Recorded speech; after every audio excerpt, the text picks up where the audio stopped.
जय हिंद मेरे प्यारे साथियों, उम्मीद है आप सब बेहतर होंगे। देखना शुरू कर चुके हैं आप लोग टीचिंग गुरु का ऑफिशियल यूट्यूब चैनल।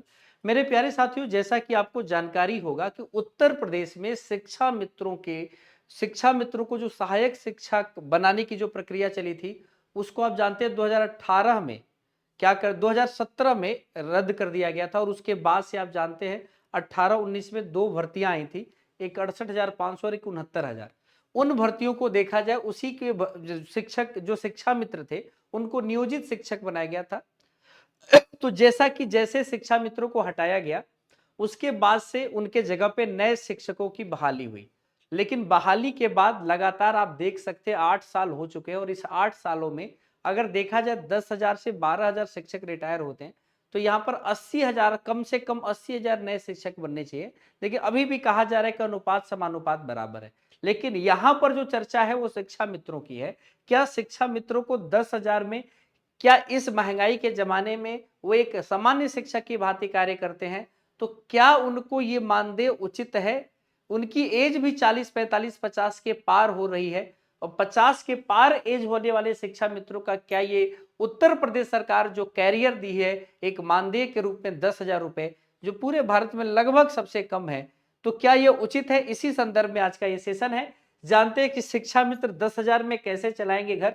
नहीं हो रही है सुनवाई, सरकार की अनदेखी से बढ़ती जा रही समस्याएं, आंदोलन के बाद भी नहीं सुनी आवाज। ये सारी चीजें आप देख सकते हैं। और बहुत सारे शिक्षकों ने, जो आप देख सकते हैं, उन्होंने लगातार चीजों की मांग की है। यहाँ पर उत्तर प्रदेश में परिषदीय विद्यालयों में शिक्षण कार्य करने वाले शिक्षा मित्रों की स्थिति दिन प्रतिदिन खराब होती जा रही है।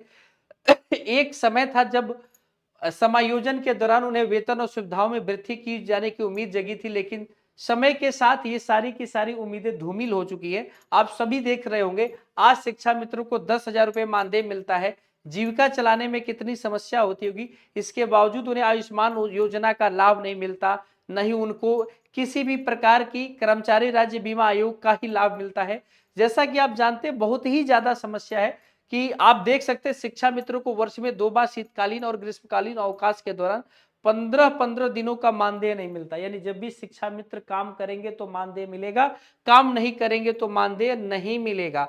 यानी 15-15 दिनों का मानदेय गर्मी की छुट्टी और ठंडी की छुट्टियों के कट जाते हैं। तो ये बहुत सारी चीजें आपको झकझोर के रख देगी। लगभग 1 महीने तक बेरोजगार हो जाते हैं। पहले केवल जून में ऐसा होता था, अब कम से कम वो अब वही शीतकालीन छुट्टियों में भी ये होने लगा है। बहुत सारी बातें हैं कि काम वही है, सुविधाएं नहीं है। इसी में आप देखेंगे कि उत्तर प्रदेश सरकार को मेडिकल लीव का प्रावधान हमारे लिए करना चाहिए। एक शिक्षा मित्र ने कहा, अगर शिक्षा मित्र की तबीयत खराब हो जाती है, उसे मेडिकल लीव मिलनी चाहिए, जबकि अनुपस्थित रहने पर इसका मानदेय काट दिया जाता है, जो कि अनुचित है। मतलब एक तरह से देखा जाए, शिक्षा मित्र अगर बीमार भी पड़ते हैं तो उनका मानदेय कट जाता है, उनको मेडिकल लीव नहीं मिलती है।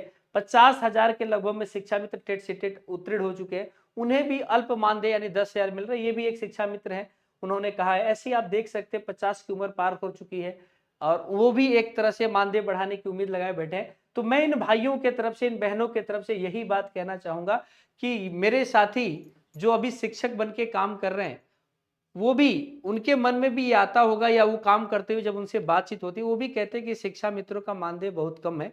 कम से कम 25,000 मानदेय तो होना ही चाहिए। इस बारे में मैं एक आवाज उठाने की कोशिश कर रहा हूं, आपसे समर्थन की मांग कर रहा हूं। अगर आप भी शिक्षा मित्र हैं तो इस पर मैंने कुछ दिन पहले भी एक वीडियो बनाया था, आप सभी ने बहुत प्यार दिया था। मैं चाहता हूं कि टीचिंग गुरु का चैनल शिक्षा मित्रों के साथ इस संघर्ष में हमेशा से लगा रहे। तो अगर आप भी शिक्षा मित्र हैं और शिक्षा मित्रों के हित के बारे में सोच रहे हैं, उनके मानदेय बढ़ाने के बारे में सोच रहे हैं, तो कमेंट सेक्शन खुला है, आप अपनी मांग खुले तौर पर रख सकते हैं। और जरूर इस आवाज को बढ़ाइए, हर तरीके से, ऑफलाइन ऑनलाइन हर तरीके से माहौल बने। उम्मीद यही होगी कि भैया 2025-2026 तक मानदेय में जो वृद्धि होगी, वो शिक्षा मित्रों के लिए एक उम्मीद की किरण जगेगी। तो आप सभी कमेंट सेक्शन में अपने विचार जरूर साझा कीजिएगा। इस संदर्भ में अगर दूसरे चरण में आए तो आप देख सकते हैं 2024 में 1.89 लाख अभ्यर्थियों ने दाखिला लिया था डीएलएड में, और 23 में लगभग 1.92 लाख, यानी 23 और 24 में आप देखेंगे 2 लाख डीएलएड वाले, 2 लाख बच्चे डीएलएड किए हुए हैं। तो शिक्षक भर्ती का कोई पता नहीं, और लग ही आप देख सकते हैं कि डीएलएड का क्रेज वैसे ही कायम है।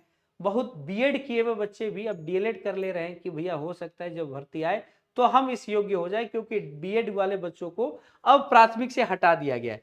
तो यही मेरा कहना है कि भैया अगर नई भर्ती आती है तो शिक्षा मित्रों के लिए भी एक मौका मिलेगा और बाकी सभी लोगों के लिए एक मौका मिलेगा। और लगातार ये मांग उठाई जा रही है और जब से उत्तर प्रदेश शिक्षा सेवा चयन आयोग बना है तब से हो रहा था कि गठन के बाद आएगा, गठन के बाद हो रहा था अध्यक्ष की नियुक्ति के बाद आएगा, उसके बाद हो रहा था कि दिसंबर में कैलेंडर बनेंगे, दिसंबर के बाद ये मार्च आ चुका है, कुंभ के बाद कुंभ खत्म हो चुका है, अप्रैल की शुरुआत आज हो चुकी है। और आज इस मूर्ख दिवस पर हम यही समझ रहे हैं कि हम शिक्षक भी मूर्ख हैं और हम छात्र ही मूर्ख हैं, ये नेता ही होशियार हैं। तो भैया हमारे होशियार नेताओं कम से कम इस छात्रों के बारे में, इनके हित के बारे में एक प्राथमिक शिक्षक भर्ती की मांग हम करते हैं और ये मांग इन युवाओं के तरफ से करते हैं। आप सभी का समर्थन चाहिए और जाहिर सी बात है कि इतना कहते हैं ना अति अति सर्वत्र वर्जित एक बहुत ही लंबा और बहुत बड़ा इंतजार हो चुका है।